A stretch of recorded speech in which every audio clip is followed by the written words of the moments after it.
அனைவருக்கும் வணக்கம். நடிகர் சத்யராஜ் அவர்களோட மகள் திரு திவ்யா சத்யராஜ் அவங்க தெரிவித்த ஒரு கருத்து இன்னைக்கு தமிழக அரசியல்ல மிகப்பெரிய விவாத பொருளாக மாறி இருக்கு. குறிப்பாக சமூக ஆர்வலர்கள், கலாச்சாரம் பண்பாடை போற்றக்கூடிய தமிழ் பண்பாளர்கள் மத்தியில கடும் எதிர்ப்புகளை கிளப்பி இருக்கிறது. அதாவது ஒரு நகைச்சுவை காட்சிகள்ல வர்ற மாதிரியா ஒத்தரோசா பிள்ளைய அருமையா வளர்த்து வச்சிருக்கு அப்படின்னு சொல்ற மாதிரியா தன்னை புரட்சி தமிழன் என்று அடையாளப்படுத்தி கொண்ட சத்யராஜ் மகளை மிக அருமையாக வளர்த்து வச்சிருக்கிறார் அப்படின்ற ஒரு கமெண்ட்ஸும் பல இடங்கள்ல பார்க்க முடியுது. குறிப்பாக திவ்யா சத்யராஜ் அவர்கள் அப்படி என்ன பேசினார்கள், அதற்கு சத்யராஜ் அவர்களின் என்ன பதிலாக இருந்தது, இவர்கள் இருவருக்கும் இயக்குனர் பேரரசு ஒரு அருமையான பதிலடியை கொடுத்திருக்காரு. அதை முழுமையாக பார்க்கலாம்.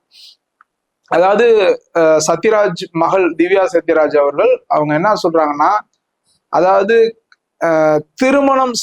திருமணத்தின் மீது அவருக்கு நம்பிக்கை இல்லை, தாலி கட்டுறது, மோதிரம் மாத்திக்கிற போற சடங்கு இந்த மாதிரி இதுல எல்லாம் எனக்கு பெருசா நம்பிக்கை இல்லை. திருமணம் செய்து கொண்டுதான் குழந்தை பெற்றுக்கொள்ள வேண்டிய கட்டாயமும் இல்லை, திருமணம் செய்து கொள்ளாமலே குழந்தை பெற்றுக்கொள்ளலாம். இப்படி தமிழ் கலாச்சாரத்திற்கும் பண்பாட்டிற்கும் எதிராக பேசியிருக்கிறார்.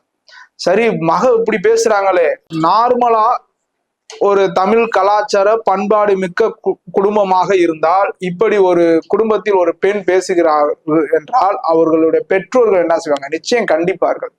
ஆனா அதற்கு நேர் எதிராக திரு சத்யராஜ் அவர்கள் ஒரு வீடியோ வெளியிட்டிருக்கார். தன் மகள் பேசியதில் என்ன தவறு இருக்கு? அதுக்குதான் நம்ம முதலே சொன்னோம், ஒத்தராசா பிள்ளைய ரொம்ப நல்லா வளர்த்து வச்சிருக்க அப்படின்ற மாதிரியா. இவருக்கு அடைமொழி வேலை புரட்சி தமிழர். என்ன புரட்சி? மண்ணாங்கட்டி. இது தமிழ் கலாச்சாரத்தையும் பண்பாடையும் குழி தோண்டி புடைக்கக்கூடிய ஒரு வாக்கியத்தை அவருடைய மகள் பேசியிருக்கிறார். இதை ஒரு தந்தை ஸ்தானத்தில் இருந்து கண்டிப்பதை விட்டுவிட்டு தன்னுடைய மகளுக்கு ஆதரவு தெரிவித்திருக்கிறார் சத்யராஜ் அவர்கள்.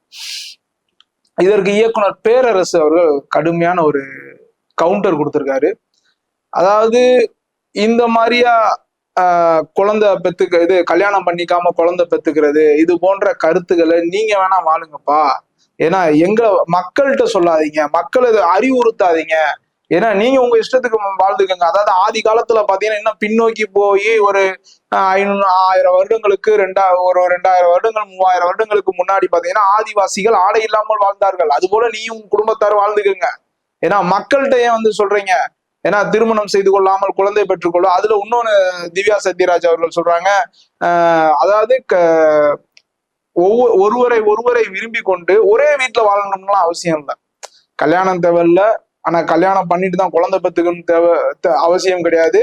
அதே நேரத்துல ஒரு பிடிச்சிருந்தா இணைந்து வாழலாம். அது ஒரே வீட்டுல வாழணும்னு அவசியம் இல்லை. அவங்கவுங்க இஷ்டத்துக்கு எப்படி வேணா வாழ்ந்துக்கலாம் அப்படின்னு இருக்காங்க. இதுல இவர் திரு சத்யராஜ் அவர்கள் நெஞ்ச நிமிர்த்து, நான் மானமிகு பெரியார்வாதி, என் மகள் பேசியதில் என்ன தவறுன்றாரு. அப்ப ஒரு பெரியாரிசம்ன்றது, ஒரு பெரியார் கொள்கைன்றது இதுதானா? இதுதான், வேற என்ன? அது எல்லாத்துக்கும் மக்களுக்கு தெரிஞ்ச விஷயம்தான். இருந்தாலும் இவர்கள் இப்ப பொது வாழ்க்கைக்கு வந்து விட்டாங்க. இப்ப திவ்யா சத்யராஜ் அவர்கள் ஒரு பெரியார்வாதியா, ஒரு திராவிட கழகத்தில் அவர் பயணித்தார் என்றால் ஒரு பெரியாரிஸ்டோட பார்வை இப்படித்தான் இருக்கும். அவங்களுடைய சித்தாந்தம், கொள்கை இதெல்லாம் இதன் அடிப்படையில தான் இருக்கும் கடந்து செல்லலாம். ஆனா இப்ப இன்னைக்கு பாத்தீங்கன்னா ஒரு அரசியல் கட்சியில இருக்கார், நாளைக்கு சட்டமன்ற உறுப்பினராகவோ நாடாளுமன்ற உறுப்பினராகவோ அந்த கட்சியில் மிகப்பெரிய உயரிய பதவிக்கு அவர் வருவதற்கான வாய்ப்புகள் இருக்கு. அப்படி இருக்கும் பொழுது தமிழ் கலாச்சாரத்தையும் பண்பாடையும் போற்றக்கூடிய அதாவது தமிழர்களுக்குன்னு ஒரு கலாச்சாரம் பண்பாடு இருக்கு. அப்படி இருக்கையில் இப்படிப்பட்ட ஒருவர் ஒரு சட்டமன்ற உறுப்பினராகவோ நாடாளுமன்ற உறுப்பினராகவோ தேர்ந்தெடுக்கப்பட்டால் தமிழுடைய கலாச்சாரம் பண்பாடு என்ன ஆகும் என்பது மிகப்பெரிய கேள்விக்குறியாக இருக்கிறது. குறிப்பாக இயக்குனர் பேரரசு அவர்கள் கேட்ட கேள்விக்கு சத்யராஜ் அவர்கள் நாக்கை புடுங்கி கொண்டு, அது வேணாம் நம்ம சொல்ல வேணாம், ஏன்னா ஒரு மேடையில அப்படியே வீரவாசனம் அப்படி நரம்பு புடைக்க சத்யராஜ் பேசியிருப்பாரு. ரஜினிகாந்த் அவர்கள் 2005 அந்த காலகட்டங்கள்ல காவேரிக்கு எதிராக ஒரு போராட்டம் நடக்குது சென்னையில, உண்ணாவிரத போராட்டம். ரஜினிகாந்த் வந்து உள்ள என்ட்ரி ஆகுறாரு. சத்யராஜ் பேசிட்டு இருக்காரு. ஆனா சத்யராஜை யாரும் மதிக்கல. மக்கள் பார்வை எல்லாமே ரஜினிகாந்த் பக்கம் திரும்புது. அங்க இருந்து ஆடியன்ஸா இருக்கட்டும், சினிமா ஸ்டார்ஸ், அந்த ஸ்டேஜ்ல இருந்த சினிமா ஸ்டார்ஸா இருக்கட்டும், ரஜினிகாந்தை பார்த்தோன்னே ஒரு உற்சாகம் வருது மக்களுக்கு. சத்யராஜ் என்ன பேசுறாருன்ற கூட காது கொடுத்து கேட்காம ரஜினிகாந்தை நோக்கி மக்கள் திசை திரும்ப உடனே சத்யராஜுக்கு அந்த மேடையில மிகப்பெரிய ஒரு கோபம் ஏற்படுது. அப்ப அந்த ரஜினிகாந்த் அவர்களை வைத்துக் கொண்டே மேடையில ரஜினிகாந்தை மறைமுகமா சாடுகிறார். நான் ஒரு உச்ச நடிகர் பெயரை சொல்லி இங்க இருக்கிறவர்கள் மத்தியில் கைதட்டு வாங்க வேண்டிய அவசியம் இல்லை. அப்படி ஒரு கைதட்டு வாங்குவதற்கு பதிலாக நான் நாக்கை புடுங்கி செத்து போயிருவேன் அப்படின்னு சொல்றாரு. அதேதான் இன்னைக்கு வந்து பாத்தீங்கன்னா பேரரசு அவர்கள் ஒரு கேள்வி, அருமையான கேள்வி கேட்டு, ஐயா நீங்க ஆதிவாசி மாதிரியா? ஒரு 5000 வருஷம் 10,000 வருஷத்துக்கு முன்னாடி ஆதிவாசிகள் ஆடை இல்லாமல் எந்த ஒரு கலாச்சாரம் பண்பாடு இல்லாமல் வாழ்ந்தார்கள். அது மாதிரி நீங்க வாழ்ந்துக்கங்க, உங்களை யாருமே கேள்வி கேட்க போறது கிடையாது. ஆனா மக்கள்கிட்ட வந்து உங்களுடைய விருப்பத்தை திணிக்காதீங்க.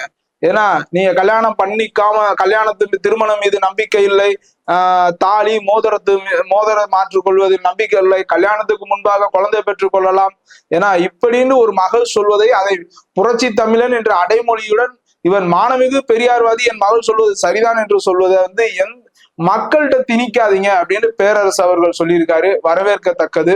நன்றி, வணக்கம்.